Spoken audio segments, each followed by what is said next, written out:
Hey everyone, and welcome to the Keep Watching podcast, where we decide what to watch so you don't have to. I'm James. And I'm Sarah. And today we're going to be talking about The Quest. How are you doing today, Sarah? I'm doing pretty okay, but the Monster X tour has ended and the boys have flown to Japan, so they're further away and I'm a little sad, but I'm pumped to be here. How about you? Wait, they're like out of the country, so you're feeling it. It's just always a little bit better when they're like in my time zone or just, plus they have a different energy when they're in the States. They're a little rowdier and it's fun. I don't know. It's just nice. But now they're in Japan. Yeah, I remember we drove like into the state of New York when we were going to the concert. You were like, we're in the same state as them right now. Oh man, when I was in Chicago, I slept in the same city as them for 2 nights. It was amazing. Oh man. I'm glad you had fun there. So how are you doing? Good. I have another story about a listener of the podcast. Oh, really? You've got all the good gossip. I don't hear any of these things. Well, this one's my dad. Oh, fair. So, but I actually didn't like link my dad any of the like direct links to the episodes. I just like told him we were on YouTube, and I was like showing him like, oh, you can actually like search like Keep Watching podcasts on YouTube, and we actually come up. Like that's pretty cool. Yeah. But then like he actually went. Like he doesn't have a smartphone or like anything, so he actually like went on his computer and went to YouTube and typed in the name of our podcast and found it. Oh, nice. He listened to like the first 30 minutes of the first 2 episodes. Okay. And I didn't send it to him because the first 2 episodes are a like Korean dating show, and then the Korean and then the K-pop the Monsta X concert. Not necessarily his brand of things, probably. Yeah. But he thought we talked well together, but the highlight for him was in the our first episode when we're talking about all the different people that are on the Korean dating show, Heart Signal. He's like, we had like our way of like designating certain people. Mm-hmm. It was hard to like follow names. So we were like saying, like, oh, the student or the doctor, whatever. Yeah. But for the one girl, you kept calling her the one with the good hair. Yes, the good hair. And on YouTube, we have like the cover picture of the cast. Yeah. And he was like trying to figure out which one you were talking about. And he couldn't figure it out. Oh, okay. Well, I think her hair's real good. I don't know. I think that designation we were using isn't very helpful, even if you're looking at the pictures. Okay. I thought that was funny. That was pretty good. Speaking of past episodes, last episode we talked about Ahsoka. Obi-Wan Kenobi. Oh, right. Obi-Wan, yeah. Ahsoka, okay. And since then, we talked about the first 2, and then in the after song, we talked about the 3rd episode, and now the 4th episode of Obi-Wan has come out. And I don't want to get too into it, but I just want to say that was an episode of Star Wars. That was an episode of Star Wars. Yeah, okay. I think it was a big recovery after some of the shenanigans of episode 3. And then I just read something today. I guess the Obi-Wan series is doing well, and now they're going to make an Obi-Wan Kenobi movie. Oh, really? I could be making this up, but this is what I read. Did they give any details about it? Like, no, it had like no details, so it was probably like a speculation thing. But interesting. It made it seem as though the reviews are high on Obi-Wan. I actually haven't looked. But I feel like it's one of the weaker, like compared to like Mandalorian and Boba Fett. Like I feel like I enjoyed the other ones better, but this one like ties in more heavily with the movie, so maybe that's why like more people are watching it. Yeah, I think it definitely has a bigger audience draw. Yeah. All right. Also this weekend, me and my wife watched a movie called Senior Year on Netflix. Oh yeah? How was it? We really liked it. And let me describe the movie. I just want to recommend it to people, but I don't know how we would talk about movies in this podcast, but after I describe it, we can brainstorm that for a second. The movie stars Rebel Wilson as a high school senior who, like, at some point in her life just decided she was, like, going to be the most popular girl in school. And she's, like, on track to, like, win prom queen or whatever and she's, like, the captain of the cheerleaders. I think you can decide to be the most popular person. Well, there's a whole backstory with like she's like from Australia or something, so she's not from the US, and then she like gets teased a little bit like freshman year or something, and then she's like, I'm just gonna be popular. She puts the work in. Okay. Yeah, she does put in the work. Yeah. But then there's an accident and she goes into a coma for 20 years. Oof. This is a comedy, don't worry. But so like she pretty much just wakes up from the coma and she's like a perfectly functioning person, except she just like still thinks she's a senior in high school. Oh yeah. So she goes back to school and tries to win prom queen again. As you do, of course. Yeah. And, yeah, it has like a Mean Girls vibe, which we're both a fan of Oh that yeah, Mean Girls are movie. great. So if you like that, I would recommend Senior Year on Netflix. I'll have to check it out. And yeah, we've talked about this before, but I don't know based on like how we currently format the show and like how we don't really want to spoil the whole like a whole series or whatever currently. Like I don't know how we would talk about a movie we want to recommend without spoiling the entire movie. I mean, you say how we currently format the show as though we format it in the way we intended to. Right now, we just like we've never done the recipe for an episode that we said it was going to be. So I think we could just talk about a movie and it's probably fine. We could, yeah. I don't know. I don't really want to just like go through like scene by scene of a movie. Oh, well, yeah. We don't have to like recap the whole thing, but we can just talk about the good bits. I know like the Jurassic World movie. What's the name of it? That came out and I like really want to see that. Oh, yeah. I'm going to see that with my family this weekend. I've heard good things and it seems ridiculous and I think I would really enjoy it and it might be fun to talk about, but I have no idea how to talk about it on this podcast currently without spoiling the whole thing. So I don't know. Maybe some listeners can get in touch with us. Yeah. On how they would want to hear us talk about a movie. Let us know. We've got very little direction. Know. Speaking of how listeners can contact us and listen to us, Sarah's put in a lot of work into actually getting this podcast on proper podcasting platform. Yeah, apps where you can actually listen to podcasts on and not just YouTube. I mean, that being said, at the time of recording, you still can't, but by the time this is out, it should be where podcasts belong. So if you are listening to this podcast on a podcast app right now, a round of applause for Sarah. Also, there's new ways to reach us, Sarah. Yes, we have our email address, which is keepwatchingpod, P-O-D, @gmail. We have a Twitter account, which is at keepwatchingpod, P-O-D. It's all keepwatchingpod, P-O-D. We have an Instagram account, and we also have our YouTube, where we have been putting our podcast. So, comment wherever, email wherever. I would love to maybe read something in the podcast that somebody wrote to us. That would be pretty cool. Yeah, that would be fun. Feedback, what you like, don't like, what you want us to review. We should not spoil the entirety of a movie. We'd love to hear it. Yes, good stuff. Okay, anything else before we get to the quest, Sarah? No, I'm real excited to get into the quest. Let's do it. Okay, well, before we get into this version of the quest, yesterday I was like IMDbing this show. This show has already existed before, which I didn't realize. Even though we've talked about it on the podcast last 2 weeks, I did not realize that there was a 2014 version of the quest, which is similar, but it has adults as the reality contestants instead of kids. Yes, and it's actually on abc.com where you can stream all their other stuff. Like I just watched the first episode of that. Yeah, you didn't even need like a cable login or anything. Yeah. It's like their free content. So we're going to talk about the quest 2022. That is on Disney Plus. And that is a reality TV show starring kids. But let's briefly talk about, because I actually, before we started this podcast, I watched the Quest 2014 episode 1. Oh, you did too? Okay. I did. Oh, you did? Yeah, okay, yeah. Great. Okay, do you want to, let's not go through it entirely, but what were your thoughts on 2014? Oof. I feel like oof is the big feel. Like, okay, so they're all adults, and it's like too reality showy. Like, they definitely have all the, like, confessional things where they're like, oh, and at this point I was feeling this, and I'm like, I don't care.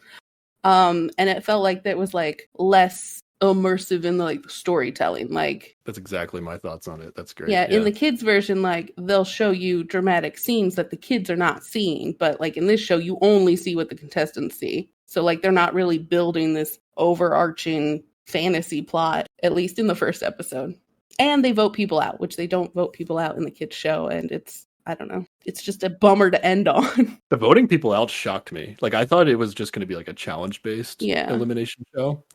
The show is essentially just like a challenge-based elimination format kind of show that is skinned in a fantasy world. Yeah. But everything about it is like normal reality TV, like what you would expect to see in a reality TV show. Mm-hmm. But then for some reason at the very end, it was like once they narrowed it down to 2 people from doing challenges, then they actually like voted them out. They voted for them to stay, which was weird, instead of telling them to vote out.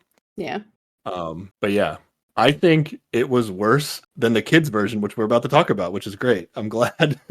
we get to talk about the better thing. Yeah. I'm glad we're talking about the better one. I was worried we were about to talk about the worst version of the quest after I discovered that there was a whole nother the quest. Okay. And maybe as we go through the quest 2022, we can kind of like highlight some of the differences Yeah. that we think make the show a lot better Sounds than good. the quest 2014. Okay. So, do you want to describe this show? Here's what I want to do. I actually want to re-listen to the opening of the quest, which is like this hype video package, is like the very beginning of the series. Because I think this is the best way to just like start the show with like this is what the show is, and just listen to the audio. Yeah. What if you could be a real hero in a fantastical world? Fantasy is definitely a key part of my life. You get to fight enemies, and you get to be a hero. I would be able to become everything that I want to become. I really like fantasy. Like my fantasy. entire I love family fantasy. My imagination is bigger than the world itself. I've been preparing for this my whole life, except only in my dreams. Thousands of you wished for this dream to be, well, real. Oh my god. To experience your own fantasy adventure. To exist in a world of castles, crowns, and creatures. For 8 adventurous teenagers, that dream is about to come true. But this is no ordinary reality show, because the quest is no ordinary reality. Darkness is coming. These real teenagers are on their own hero's journey. Okay, come on, let's go. Keep going, keep going. There will be challenges requiring strength, character, and ingenuity. My test begins now. They will change this new world. What's this? And it will change them. But who will rise to be the one true hero? Who will save a kingdom and vanquish evil from the land? This is the real adventure of David, Serene, Tashani, Holden, Caden, Ava, Myra, and Sean. This is the quest. Okay. Very dramatic. Very dramatic. Yeah. I actually rewatching that video package the second time, I was like, okay, this is actually getting the show hype. I liked it. I really liked it. Yeah, it's pretty good. And the concept is pretty interesting because it's not just, a bunch of kids running around competing to win or whatever. They're all like really bought into the whole story around the competition. Yeah.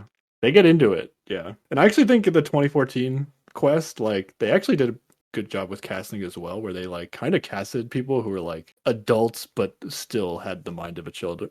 I thought the part where one of the contestants in the 2014 adult version was like an MMA fighter. We have the same brain. Continue. Yeah, and he was like super intense. I just love the part where like one of the extras gets dragged away by like a troll or something, and he's just like, that never happens again. We never leave somebody behind. Yes, so intense. We're literally thinking about the same moment. They were like in the dark, and like this like creature comes out and drags one of like the actors away, and they just like run because they were told to run, and then he just turns around and is like, we should have helped that guy. But this monster was like massive. Like even though he's an MMA fighter, like if this was a real like ogre or whatever it was supposed to be, like he had no chance. I hope he won. I'm not gonna watch and find out, but I hope he won. Okay. So yeah, we get that great hype video. I think it's really good. It describes the show. They're kids that are going to be summoned to a fantasy realm to compete and determine who's the one true hero. And that's all we really get from this package, right? Yeah, I mean, you get a lot of shots that show that they like the sets are really well done, but they've also like CG'd on top of things. Like they're really invested in like making it look like a real show, I guess. Yeah, it's like super overproduced for like what you would expect a reality TV show Yeah. to be. But what the video package doesn't get into is all like the actual drama script that's going to have real actors who acted out, Yes. like not with kids, and when the kids like aren't in the scene, like they're acting out like a real TV show on top of the fact that this is a kids reality show. A real, very generic medieval fantasy show. Yes. Yeah. And we're going to start, the whole show starts after this video package with a big battle scene with like a bunch of knights. You want to describe this? Yeah, it basically, like, think about any fantasy medieval show you've watched. You've seen this scene. Basically, everybody's in the dirt. It's like foggy, and they're just wailing on each other for a while. And you've got bad guys in spooky helmets. So, you know exactly who the good guys and the bad guys are. I was actually thinking about this. I feel like I don't watch a lot of like fantasy, like live action fantasy content. Mm-hmm. And like I was trying to think, like since like the Lord of the Rings, like I don't think I've watched. This isn't something that I usually watch. Like, can you think of anything like this? Game of Thrones, I guess, is within this, but I didn't watch that either. Yeah.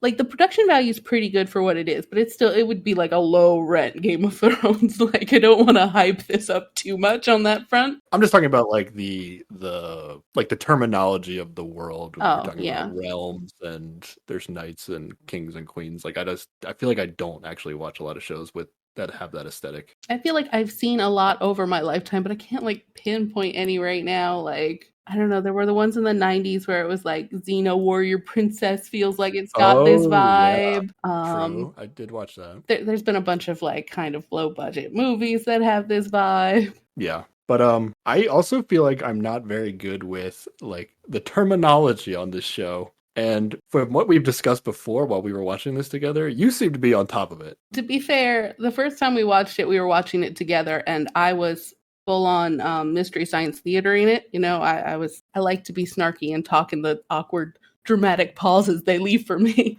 So I had subtitles on, which probably helps. I feel like I distracted you while I was also reading and learning. We're going to get into like what the actual plot of this like show is, and we're going to get a breakdown later. But I guess I wasn't paying attention, but every time I would like have a question, you had the answer whenever I would ask.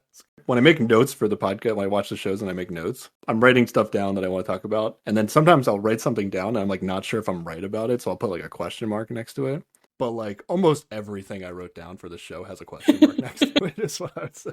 Okay. I don't have any question marks. I feel okay. Well, feel then good about what this. I said was true. Okay, so I'm going to try to break down the characters that we see in this opening battle, the important characters. Okay. And you let me know if I'm wrong about any of this. Okay. So the main guy that's like fighting, and he's the King of Sanctum. Correct. Okay. And he's doing pretty good until this sorceress comes out of nowhere named Tavora. Sorceress Tavora. Yep. Full on scary woman. She's going to mess him up pretty bad. She does that like slow villain walk to be like, I'm so menacing, I don't even have to rush. Yeah, she reminds me of Rita from Power Rangers. Anybody who grew up in that era.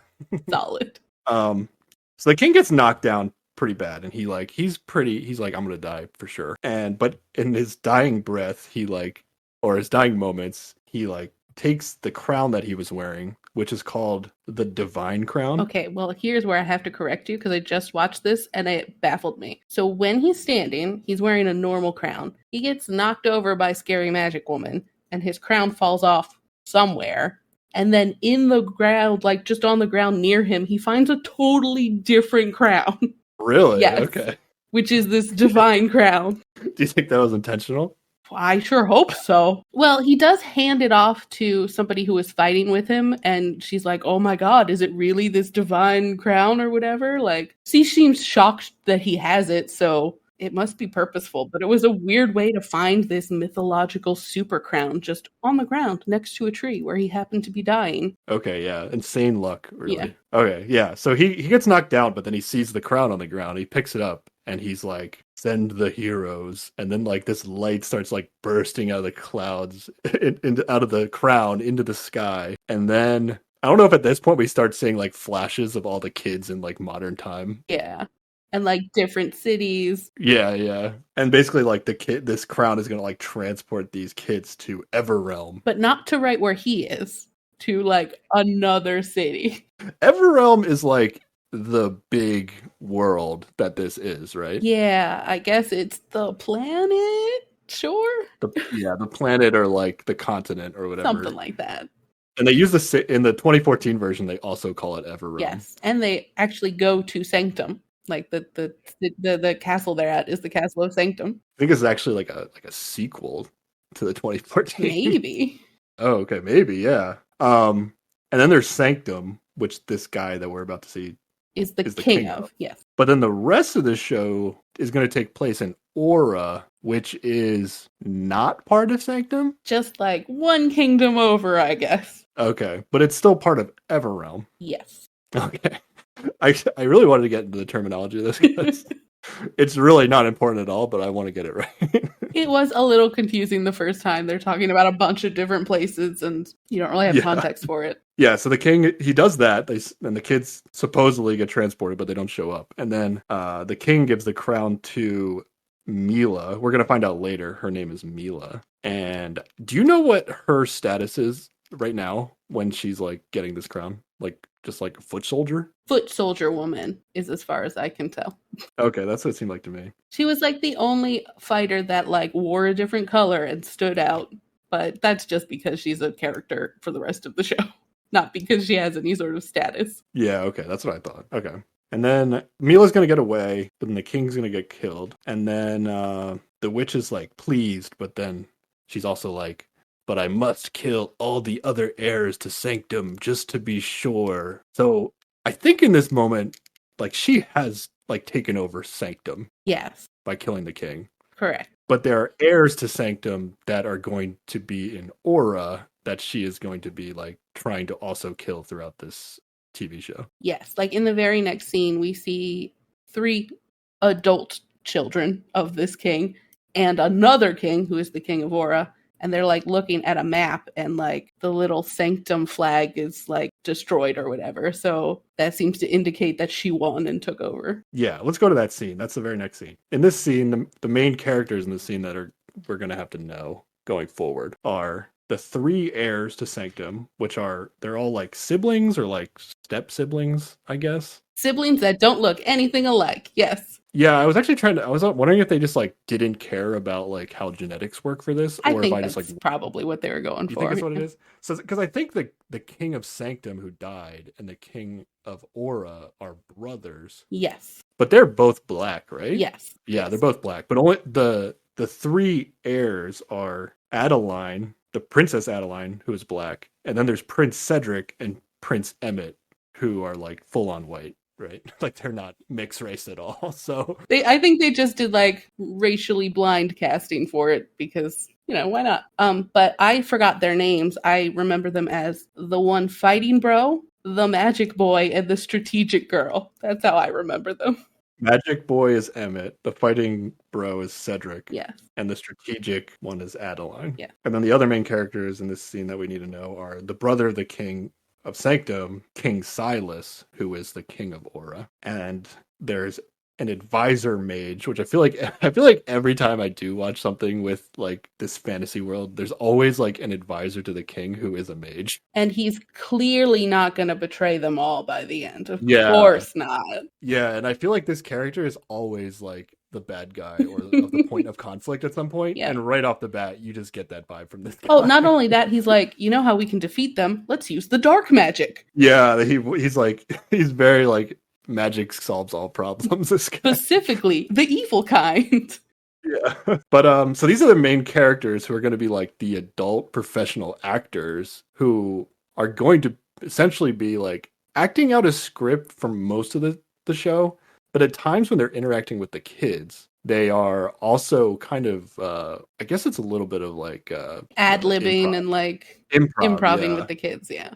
Yeah. Oh, and then Mila's going to show up in this scene as well. She's the other adult actor who's going to be part of the show. Yes.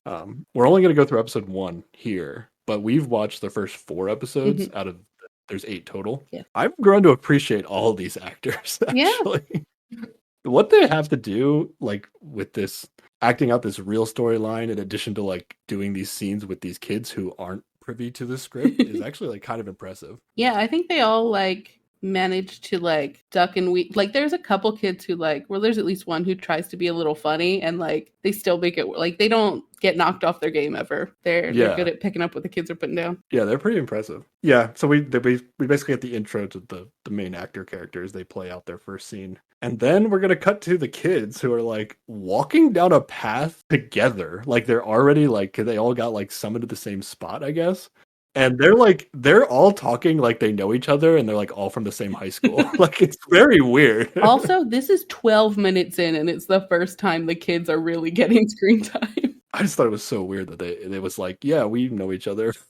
They're talking like they're all like best friends. It's kind of weird. They like, I don't know, they made like a cohesive group immediately. And I think the show benefits from that because they like try to work together instead of like in the one with the adults in it, they're very much competing to be like the ultimate hero or whatever. But in this one, they're all like, well, we just have to save the place. And maybe I could be the hero, but it's okay if I'm not. Yeah. It helps that they're not going to be eliminated like they are in the adult version. Yes, definitely. The other funny thing that happened here is actually before Mila showed up with all the other actors, she actually like rides by on a horse. Straight by these kids, totally ignores them. And she definitely sees them, and then she's like telling all the other actors like the king of Sanctum has summoned heroes, and she is like, I have no idea who these heroes are going to be, and she's like literally seen them like as she was coming to the castle, but she did not like acknowledge them as being a threat or valuable at all. Well, because they're a bunch of children. Yeah, it's fair. Oh man. So yeah, then these kids like pull up to the castle. Like there's some guards there, and there's this one girl. What's her name? Serene, she's the best. Who just like, she always knows what to say. To the point where when we first watched this, I thought maybe the kids' parts were also a little scripted, like they fed them lines or something. But I think she's just like super into it and on point. So like there are these guards and they're like, what are you doing here? And she's just like, we've been summoned and we're here to help defeat the evil. And it's like she's into it. She's good at it. Yeah, it seemed like they had like homework to do. Like they gave them like the story a little bit. They gave them enough to go off of. Like if they're into like fantasy roleplay, like they could do it. And then, but she's the only one who really seemed to like really be into it from the beginning. I will say I would not be surprised if all of these kids were like theater kids. You know, like that's just the vibe that they give off. Like they want to be here to like play the part. Yeah, I think they did a good job with casting the kids on the show. Actually, yeah, definitely. What's next? The set here is just like a full-on like marketplace in this town, and they've got all these extras and chickens, and it's, I don't know, it's pretty, the kids are impressed, and it's more like in-depth than I guess what I expected when I first started the show. Just comes back again to like how much production value they put into it. It's good, but it's like amusement park good, if that makes sense. Yeah, like it feels like Disney like built a castle in the middle of this woods somewhere just to like film the show. Yeah. Or I don't know if it already existed for some other attraction and then they're like repurposing it or what are they doing, but it seems like a lot of production value for something like this. Yeah. The actors in their scene, they're going to talk a little bit about the fates. Yes. The fates are just like their gods, right? Yeah, I guess. Or, I mean, so far I think we've only seen like one woman who is the fates. Like they go to find her later directly, and it's, I don't know, you follow the will of the fates, or I guess you just follow the will of the fates. That's what you do here. They're the ones that have, I guess, foretold before that there was going to be these heroes to come and go on a quest and save the realm. Yeah. And that storyline is like very much the same as it is in the 2014 show. Yes. Except in the 2014 show, there's like 3 fates and not just one. But they in both shows, they refer to them as the fates. Yeah. But yeah, so the kids are going to be brought by the guards directly to King Silas. And all the other actors are going to be like besides the throne to see the kids as they come in. And we're going to see this a lot where like all the main actors are posted up in the front of the throne room and the kids are there to like bring news of their quest and whatever. Yeah. But before they go in the door to like see all the actors, David, one of the kids, he steps up and he's like, I'll take the lead. I'll like introduce us and like announce us to the king or whatever. David is one to watch out for. He's like, I'm going to get stuff done. Yeah. I was like, no way I'd be doing that if I was in this scenario. Because how old do you think these kids are? I think we find out one of them's 16. 16, yeah. And they do, I think they get referred to as teenagers at some point. So I guess they're all like, I don't know, 13 to 17 probably. Yeah, that sounds right. Oh, and when David like stepped up and introduced himself to the king, I also got more Power Rangers vibes from this. Like they were like, because the Power Rangers, like Zordon's like, send me some teenagers with attitude. Like that's what this kind of Yes. felt like. Like they summoned like children because they wanted like I don't even know why they summoned children as the heroes. For me, it was I forget which one of the Ninja Turtle movies where Shredder like he's gotten the goop and he's trying to make monsters and they turn out to be kids and he comes out and he's like, they're babies because these kids come in and the prince who's a bro is immediately like, they're children. What is happening? Why are the heroes children? Yeah. Oh man. And it also in this first scene, the kids are all wearing like modern clothes. Oh yeah. Like they're not wearing fantasy world appropriate clothes. And the one guy's like, "Oh, you must have fallen down because your pants are all ripped." And the kid's just like, "No, it's called fashion." Yeah, they do a little bit. So like the actors are like very skeptical of these kids. Like I think that's fair. Yeah. But they're all like not a single one of them is like, oh, these kids look like they can handle this. And then the one guy makes fun of their clothing. But then actually there's a line that made me laugh too. One of the actors asks them, how old are you? 10, 11? And then Myra's like, I'm 16. And then the guy, I think it's the mage guy's like, practically middle aged. Yeah, that was pretty good. And then I think Adeline was like, once she found out they were like 16, she was like, hardly children. So I don't know if that was a show like justifying having them be kids on the show with like this brief like comments back and forth. Maybe. I kind of hope it was just ad-libbed and I'm giving those actors some credit there. Yeah. Then this is kind of awkward.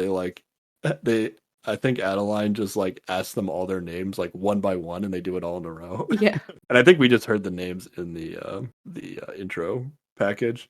Yes. We don't have to go through them. I think we'll highlight some of the main kids that are going to be big parts of this episode. But I don't know, is there any other kids that you wanted to talk about? We talked about Serene. She's like the most into it from the start. Yes. And then David comes out pretty strong as like a contender. You'd say he's like one of the older guys, I guess. And he seems more outgoing than some of the other kids. And I've already forgotten her name. You just said her name. You said she was 16. Myra. She's funny. She's the funny one.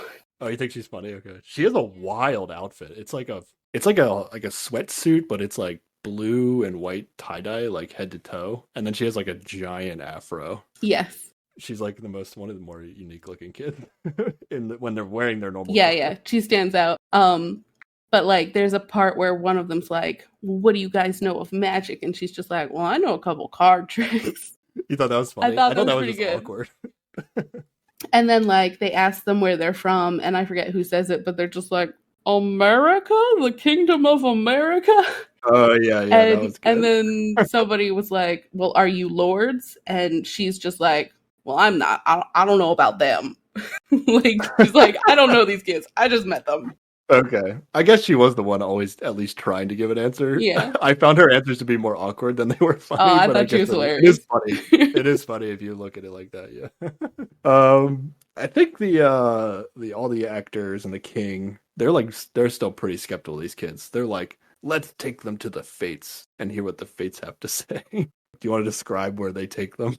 Well, suddenly it's nighttime because, you can't go see the fates in the day, I guess. But it's like a pretty foresty sort of, it's got that sort of just magical vibe to it, the lighting's soft and there's like, I don't know, peculiar music playing and there's like this big, it's not a well, but it's like some sort of platform with a bit of like smoking fog coming out of it. And then there's a big dramatic arch that like has water running down behind it, which is where the fates come out from. Yeah. So they're gonna put the divine crown on this like stone what'd you call it? The stone. I don't know what it is. Like pedestal? there's a little basin or something. Yeah. Like there's Yeah. something in there. It's actually like a stone pedestal or whatever. And they just kind of awkward at first they just kind of like awkwardly like they expected something to happen, but then like nothing happens. I don't know why they put that in the show.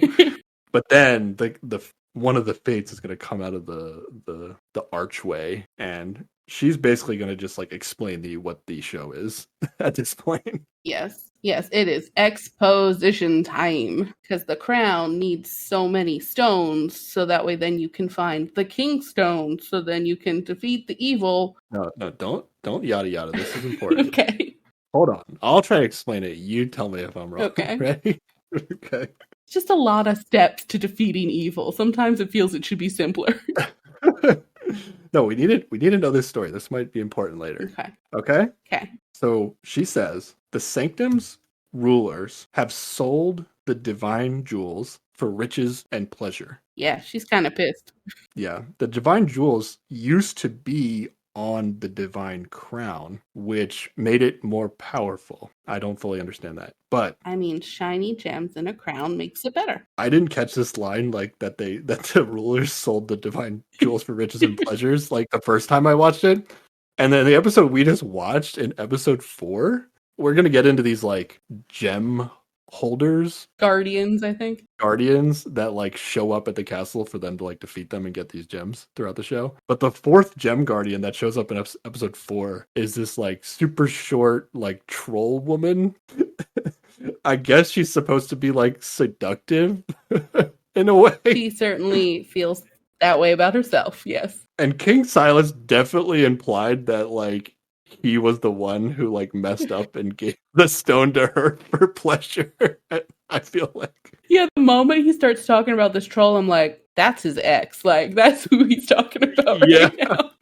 So I think specifically King Silas had his own wrongdoings in this.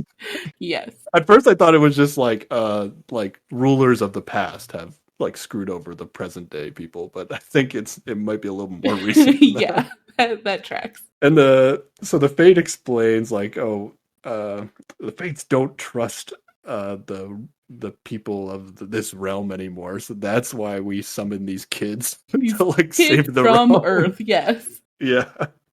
And then she explains like they're gonna have to get 4 gems to put back on the stone, and then they're gonna have to find the king stone. But then at the end of episode 4, which you just watched, after they get the first 4 stones, they find out they need like 3 more objects before they can find the king stone.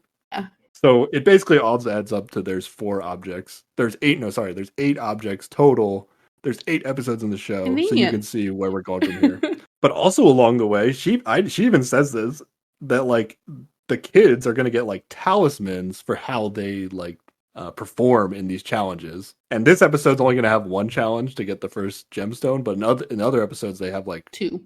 They usually. do like 2 challenges an episode. And we still have no idea what these talismans are for. I right? assume that whoever gets the most gets to become the one true hero at the end.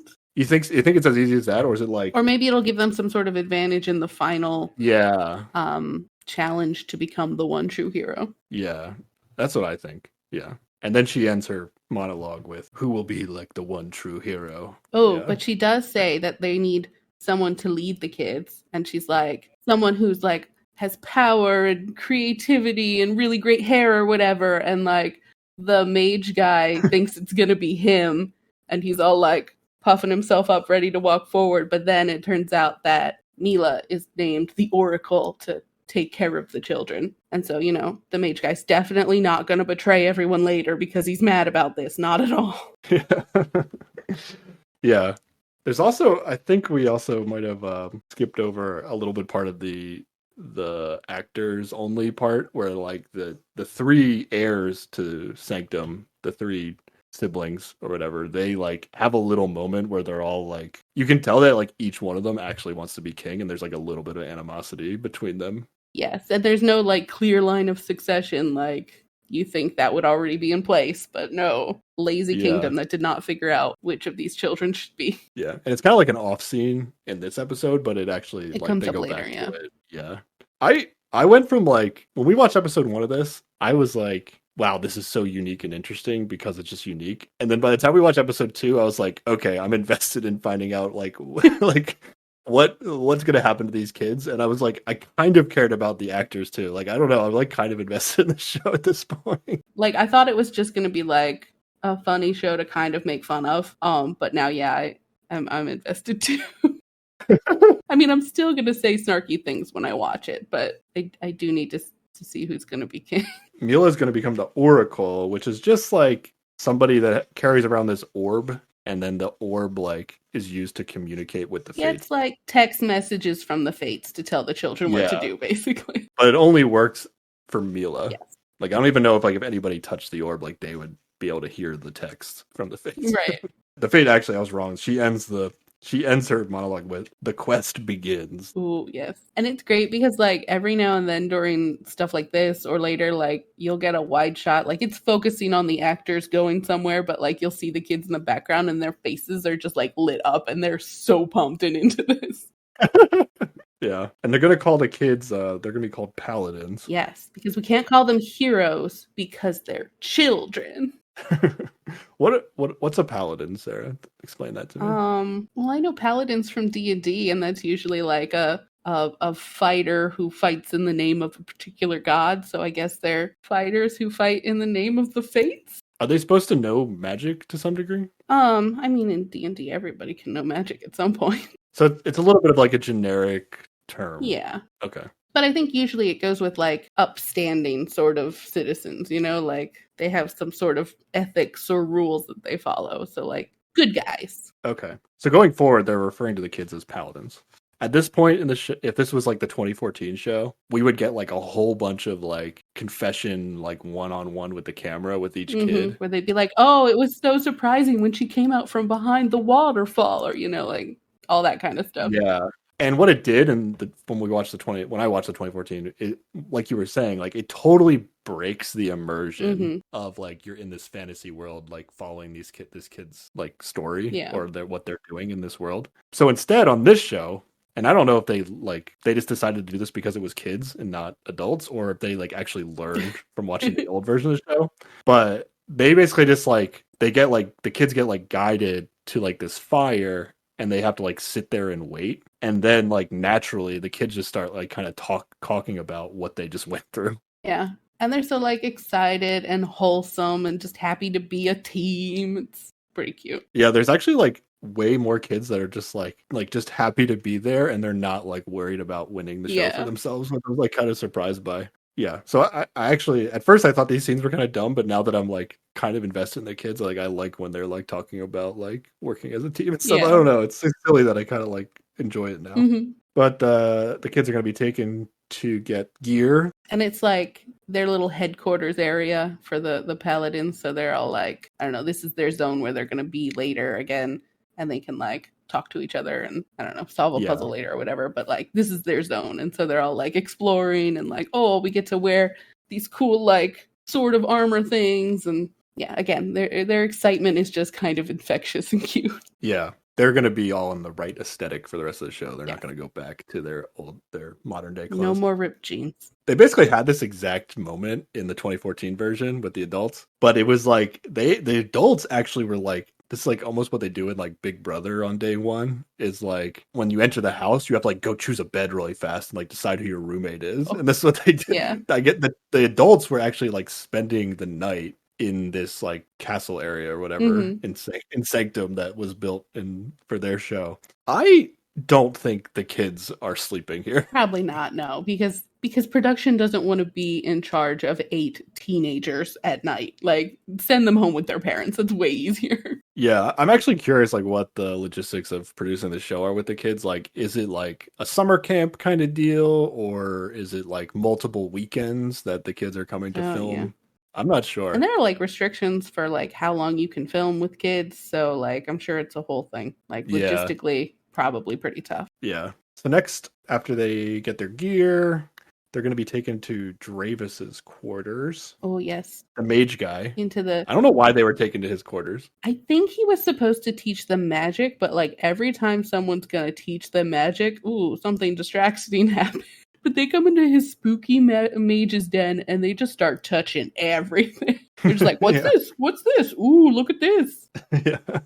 But the overall point of this scene, I would say, is just to let us know that Dravis is pissed about not being the Oracle. He's always pissed about it. Yeah, he is not happy. He is still super skeptical of these kids. But then, out of nowhere, in the middle of the scene, Mila's going to get a message from the Fates Yeah.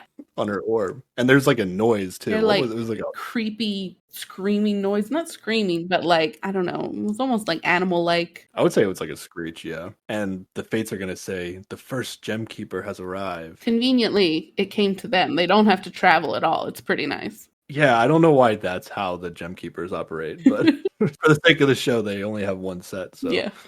they got to come here. It's going to be the Gem of Courage, Mm. which is possessed by the Witch of Fortitier. Oh. Fortitier, the Witch of Fortitier. I just remember her as spooky witch lady. Yeah, let's get to this Witch of Fortitier. I wrote down truly creepy AF. Like this, I would be horrified if I was in front of this witch. Like, so they leave the castle and go like into the woods right outside the castle, right? And it's dark. And she's got like a lot of makeup on, a lot of like she's got these really long, creepy hands, and she like reaches them towards their faces, and she's got one of her eyes completely covered over, and then the gem is there instead, like in her head. Yeah, I didn't notice where the gem was until later, which we'll get into that later. But yeah, I found her very hard to look at. And hard to listen to. She's got like a quality creepy witch voice. Yeah, I guess she was nailing it. Whatever she was supposed to be doing, she was nailing it. Yeah, and there's definitely some of the kids you see like recoil away every time she like gets close. They stood their ground pretty well. Yeah, but some in the back are just like, nope. I would have just straight up ran. I think I'd be off the show at this point. Like, I thought I was up for this, but nope, it's too spooky. Bye. Yeah, for those who don't know, like I don't do horror movies or whatever at all. Like it's not my thing. So yeah, this was a little bit hard to watch, and it gets a little worse later. We'll get definitely to that when we get to. Yeah, but this full-on spooky witch like goes up to the group and she's like, "Do you have the courage to claim my gem?" And then Serene is again just like, "Yeah, I got it. Let's go." Like she's in it. Yeah. I forget if all the gem keepers do this, but the witch has like a ryming like a kind of riddle description. Yeah, gives them a riddle. It's like a rhyming description of what the challenge is going to be, basically. It's really just instructions in rhyming form. Yeah. So what these gatekeepers do is like they just like show up at the castle or like the grounds of the kingdom of Aura, and then they just like wait for these kids to come, and then they like give them a challenge that they're like guaranteed to win. Like one of them is guaranteed to win, and then that winner like gets to be the one that like won the stone back for the kingdom. Yeah, they always play it off like, oh, you might not win, but like really just once they get down to one kid's left, they're like, okay, you win, good job.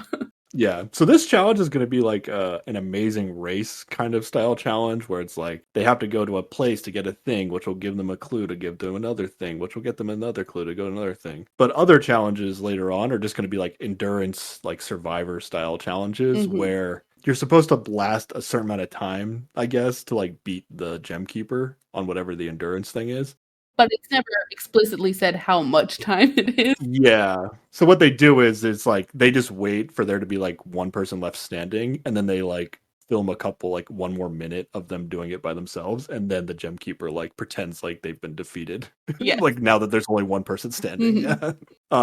So do you want to describe the logistics of this challenge? Okay. So I don't have the rhyme. I don't have the rhyme either, but the witch does her riddle and then runs off into the woods, and the kids are like, what? And they're like trying to recite the riddle, and the oracle's just like, go run after her, go. And so they start running in the woods after her, and they get to all these trees that have like little hollows in them and little like, I don't know, goopy, it's like glowing green goop in them. And one of them eventually figures out that you stick your hand in there and you get a rock. And the rock says something about a lake. So all the kids are trying to find rocks in the goop, and then they go to the lake. But some of these kids never find a rock, and we don't really see them for the rest of this. Yeah, I think one girl doesn't, Ava. I think she doesn't. And I don't know if, like, I guess there was only one rock in each tree stump of goop. And I don't know if there was, like, not enough to go around, or she just, like, couldn't find the one goop Yeah, hole that had a rock it's still not in it. really I don't know why clear. she couldn't find it. But the kids tend to like go in pairs, so like two will find rocks and they'll be like, "Oh, let's go!"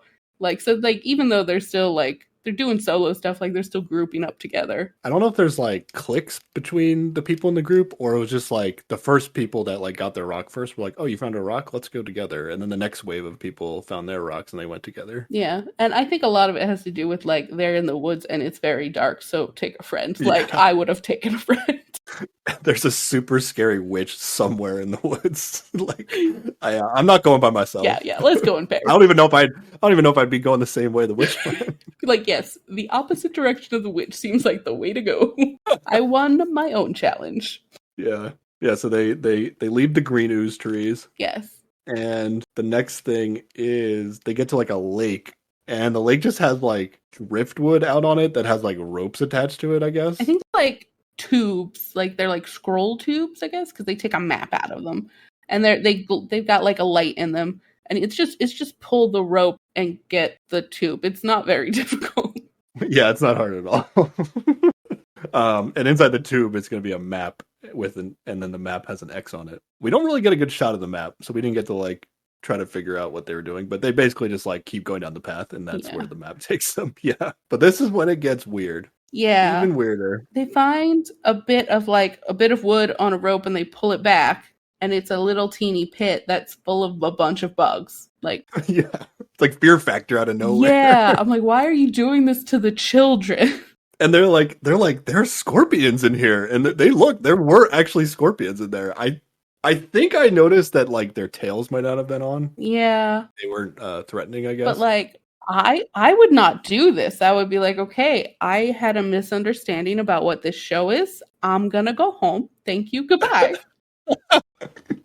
Oh my god, this is crazy. The kids that get there first, they're like, I think like almost all of them get there before they finish actually, and they're basically like flicking bugs out of the way, and they're supposed to be looking for a claw. It's called, I think. Yeah, and some of them are definitely standing back and let other people look for the claw. Yeah, I would have been very confused about what they were looking for, because the thing that they ultimately find, it's like a pirate hook. Yeah, right? I would not call it a claw. But David, the leader from the beginning, yes, who he actually finds the hook and he brings it out, and as soon as he like touches it and brings it out of the hole, the witch is like right there and was like watching them, and she just starts like screaming in agony and pain, and just like her eye is just like burning because he found the hook. Yeah, and she's like, take it, and it's like, wait, what? And this kid has to take this hook over this real woman's eye, basically, that's covered in makeup, and like pry this gem out, like gouge it out. It's what? Why would you do that?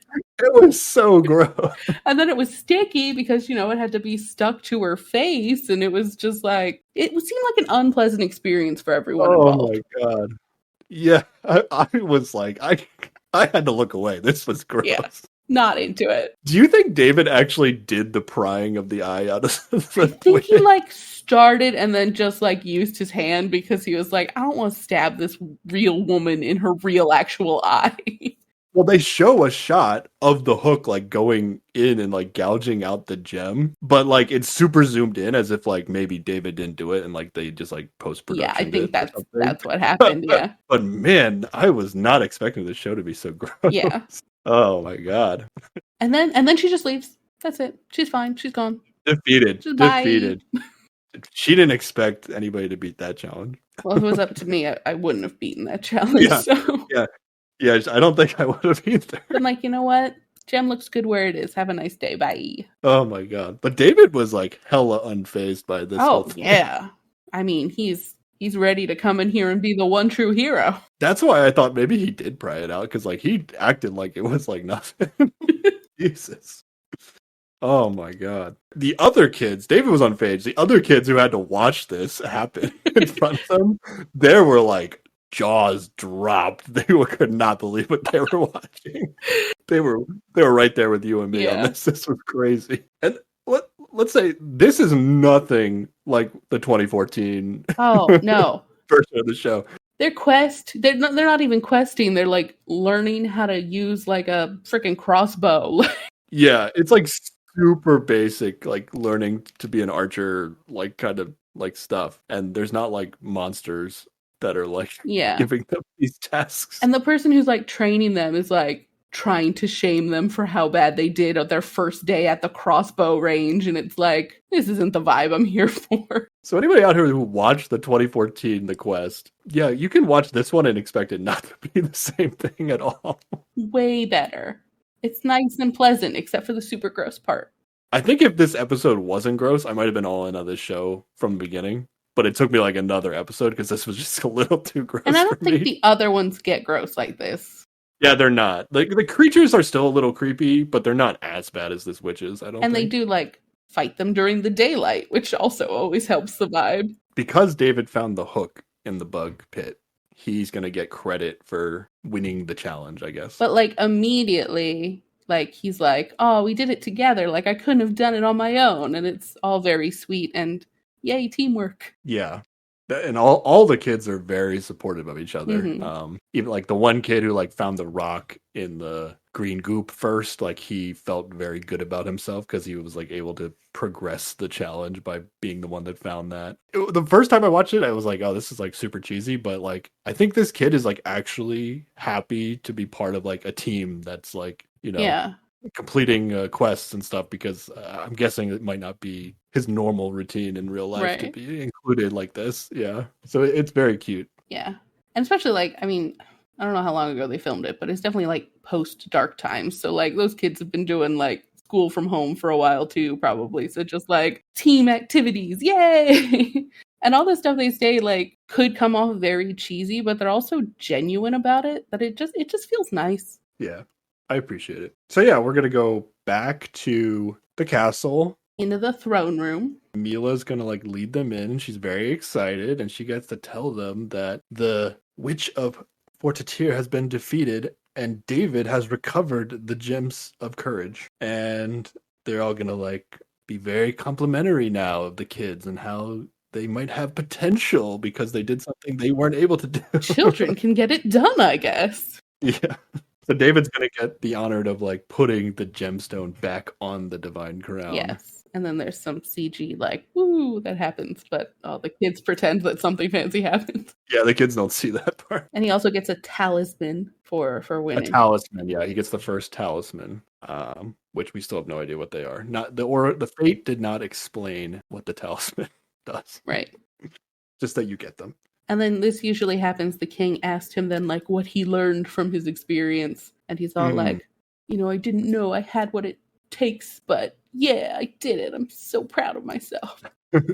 Yep. And then we're gonna get a little bit of like the kids get another chance to kind of talk amongst themselves. I guess they're like back in their barracks or whatever. It's the better version of the reality format where instead of doing the one-on-one confessionals, they're just like talking amongst themselves and they rehash the challenge and what they're proud of that they accomplished and stuff. It's cute. I think it's cute. It works really well. And then we're not done yet. Oh no. Because even though we found the gem that we needed to find this episode, like kids are done, right? Mhm. But we gotta have one more professional actor scene. Bad lady's still out there. Build the suspense of the non-kid related storyline Yeah. that's going on here. And we cut to Tavora, the sorceress Tavora, and she's yelling at her minions because they haven't found the heirs of Sanctum yet. Yeah, I don't really fully understand this. Like, what? Like, they don't know where they are. Are they like hiding in Aura? Did they run from Sanctum to Aura to hide? Is that the idea? I think so, but it seems like they like preemptively went there. Like they knew that Tavora and her army were coming, so like the king sent them away to be safe while they fought. I'm assuming.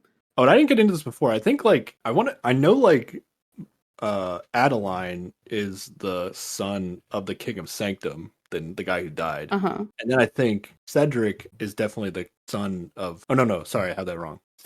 This is so dumb to even like who cares about this shit. But I think Cedric is the son of the King of Sancton who died, Uh-huh. but Adeline is the son of King Silas, who's still in the show. Oh, they're all, the 3 heirs are all siblings because she refers to them as her brothers at some point later. Oh yeah, I guess what I'm saying is that they're like cousins. I don't know. I don't think they're cousins. I think they're all siblings. And they're all the children of the king that died. You think they're all children of the king that died? I don't know about that.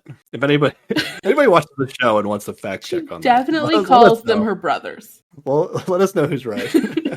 It's me. They're her brothers. I mean, she can call them brothers without them being like biological brothers. So, But, like, would there then be any sort of question about who was the heir of Sanctum? That's a good point. Yeah, they're all siblings. I don't know how the hierarchy works like that. Well, usually it would be like the oldest, but maybe they're triplets. Triplets who look nothing alike. But like, I don't know, whatever. But like both of the brother, like the King Silas is the brother of the King of Sanctum. Yes.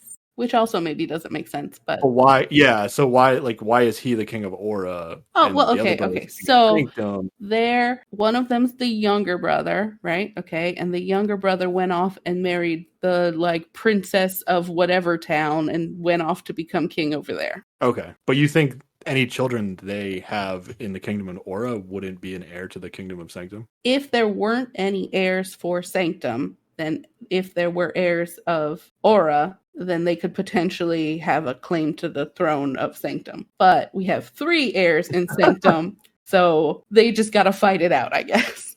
Okay, you think they're all children of the King of Sanctum? Yes.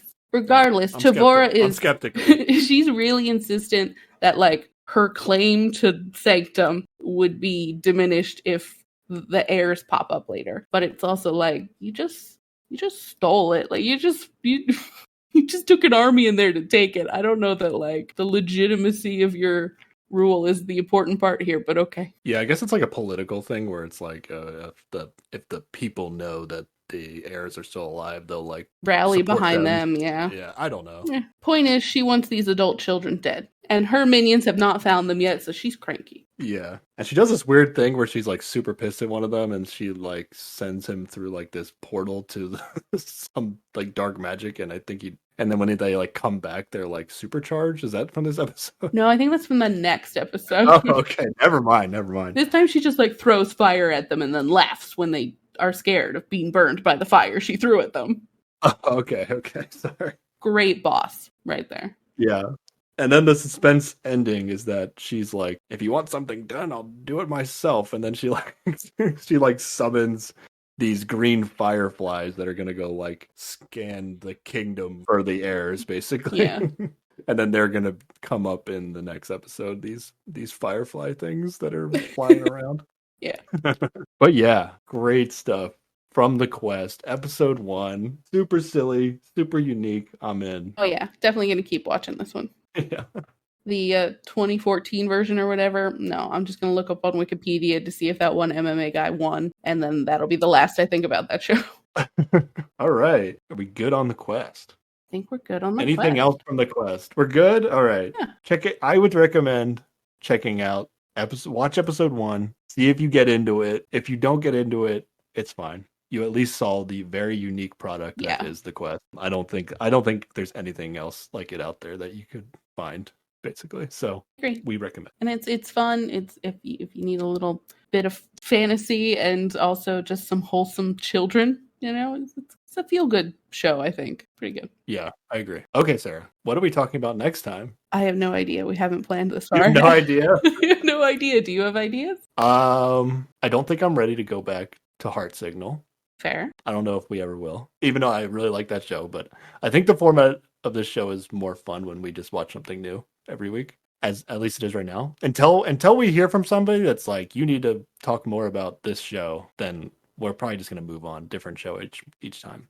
I don't know. What's from your list? The main idea of the show is that we each kind of have a list of things that we've watched that the other person hasn't. And then each week we'll make the other person watch the first episode or a couple episodes of the show that we want them to start watching. And then we'll talk about that and see if they want to keep watching the show after the beginning. So are you ready to actually do that this time? Actually follow the format of our show? Yeah. So intimidating.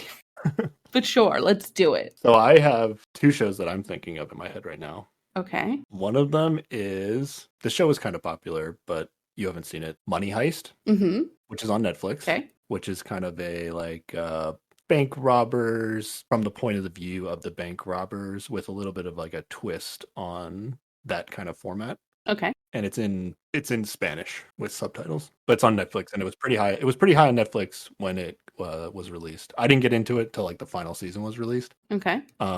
But I don't usually watch like pure drama kind of shows. Mm-hmm. This show is kind of more of a pure drama kind of show, and even I liked it. So I think it's pretty good if I liked a drama show. Spoilers. Well, yeah, the spoiler for the person that's bringing the show to the podcast more often than not is like, we're here to recommend things to people. We're not necessarily going to like troll the other person, get them to watch something and be like, yeah, I didn't watch this either past episode 1 or whatever. You don't know. I might have made it all the way through an entire season of something and been like, oh no, this is terrible, but it's in a weird way that I must share it. You don't know. That's true. I guess if it's like fun to podcast about, it doesn't matter if it's the best show to binge watch or whatever. Yeah, but it is fair to probably say that whoever is suggesting a show probably likes it. Yeah. And then the other show that I kind of want to get into is you're not an anime fan, really. No, I've tried many times and struggled. Although you did recommend one show to me and I enjoyed it. So I've decided you are my anime Sherpa, I guess. Like the recommendations only come from you. I'll watch nothing but what you recommend when it comes to anime. Yeah. And we've known each other long enough that like anime has come up a few times. I always feel like your mentality to anime is that like it's kind of all the same, or like whatever you don't like about it is in every genre. But like I feel like anime of itself like has so many different genres and things. Like I don't like it all, but I really like some of it. I think like there's an entire side to anime that you would enjoy. I would say that the anime that has been suggested to me in the past, or seems to be the popular ones that you hear about, do tend to have these categories of things I don't like mechs and squeaky girl voice. And yeah, that's pretty much it. Mechs and squeaky girl voice. You got to get past the squeaky girl voice in some of these good animes. Okay. You just have to. Okay, I will try. So, what an anime that I do want you to check out, just for my own enjoyment, to get you watch it at least, is Food Wars. Yes, you've told me about Food Wars before. Yeah. But if now that we're doing this podcast, you have to watch it. If that's what we're gonna talk about, then I'll watch it. But without getting into it until we actually do talk about Food Wars, I'll explain it as it's a anime about high school kids who go to a culinary high school where like they basically decide all their differences by doing food battles, like what's the Iron Chef style, like food battles, basically. And it's very silly. And I've watched it like twice because I don't know what it is about the show. I'm vegan and none of the dishes in the show are vegan for the most part, but because it's like animated, it doesn't bother me. Mm-hmm. I don't know. It's just so over the top and silly that I enjoy it. So those are my two options. What's on your list? Do you even have a list? I desperately searched our Google Drive trying to find it, and I found the list. Let's see, what would I bring to the table first? There is a show. There's a British show version of it, and then they've also made an American version recently. But I've only seen the British version. It's called Ghosts, where these people inherit or buy a house. I think they inherit, and it's full of ghosts. But something happens to the main character where she can see them, and then it's just silly British humor and a lot of ghosts in their very old home. So that's a fun one. I've actually seen the American version of that. Oh, really? Commercials. Oh, commercials. Okay. I haven't watched it, but every time I see the commercials, I'm like, yeah, this show looks funny. So I assume the British show is also funny. Yeah. So I'd be down. Okay. And then I was also thinking, we talked about watching Cobra Kai because that show's kind of ridiculous. Okay. So I'll bring those as my two offerings to our decision table today. You want to describe Cobra Kai? Oh, well, if you have ever seen the Karate Kid movies back in the day, they made a show that is, I don't know, 30 years after that, where the bad guy in the first movie is a down on his luck guy who ends up opening a dojo to teach kids karate, and he's overcoming his past bad guyness, and it's cheesy and over the top and 80s-y, but it's fun. Yeah, you recommended that one to me before too, and I haven't gotten into it. So yeah, that showed. I think I did watch like trailers for that, and it did not like catch my attention. But maybe I just need to actually watch it, and I'll like it. There are some shows that I do like for the snark factor, where I can sit and again like Mystery Science Theater it, and that definitely entertained me for that show. So it might be a particular kind of enjoyment. I don't know if it works for everybody, but there are multiple seasons of Cobra Kai. Yeah, I think there's like 4 now. I have not seen the you've watched most. all of them. No, Right? I've not actually seen the most recent one yet. Oh, you haven't? Okay. Just haven't gotten to But it. still, watching 3 seasons of the show is more than just like wanting to Mystery Science Theater. You know, you got to be into it to some degree. I guess. Yes. Okay. So how do we decide? I don't know. You don't know? Do you want to alternate weeks? Yeah, we should probably do that. That sounds good. Rochambeau. How are we gonna rock, paper, scissors over audio? Because here's a little behind the scenes. We're not anywhere near each other while we record. I don't know. I was just thinking what we could do. we can alternate. I think that's probably the alternate best way. would be good. But who goes first is Who goes a really first? tough choice. How about you choose who goes first, and then I choose the show from whoever goes first. Oh, that's a great choice. Okay, I'll go first. Okay, so what were the options again? Money Heist, or Food Wars? Or Food Wars. That's a tough choice right there. Polar opposites of each other, really. Okay, I'm gonna say Food Wars. I say we just get it out of the way. Otherwise, oh my God. it's always gonna be there, taunting me, waiting for me. Money Heist fans out there are gonna be upset with you, but it's okay. And I doubt there are that many Food Wars fans out there listening. I don't know. Maybe. You know what? Maybe it'll bring in a whole bunch of new listeners. I'm just thinking about what I have to tweet when we put out our episode for this, but okay. I'll figure it out. Okay, this will be fun. I don't know how many episodes we're gonna have to watch to really get into how many are you gonna make me watch? I don't know. I have to go through it. I have to rewatch like what's good, and like I think we're gonna have to watch more than one episode. But their anime episodes are like half hour, but really they're like 20 minutes. Like if you skip the intros and stuff, so they're pretty fast. I can do this. I'm a strong, independent woman. I can do this. You're gonna love this show. You're gonna love this show. Oof. Okay, that's what we're gonna watch. Food Wars next time. Food Wars. Okay, Sarah. Yes. How can people contact us? Okay, they can contact us by email at keepwatchingpod@gmail.com. They can tweet at us at keepwatchingpod. They can Instagram at us at keepwatchingpod, or they can comment on YouTube, Keep Watching Podcast. Nice. We're everywhere now. We're so many places. So yeah, we would love to hear what you think about maybe our terrible decision right now to watch Food Wars, or how we should go about talking about movies or anything. Yeah, anything you want to let us know, we'd be happy to hear it. Absolutely. Okay, we good? I think we're good. Nothing after the music this time. We're reining it in. All right. Thanks for listening, everybody. Bye. Bye.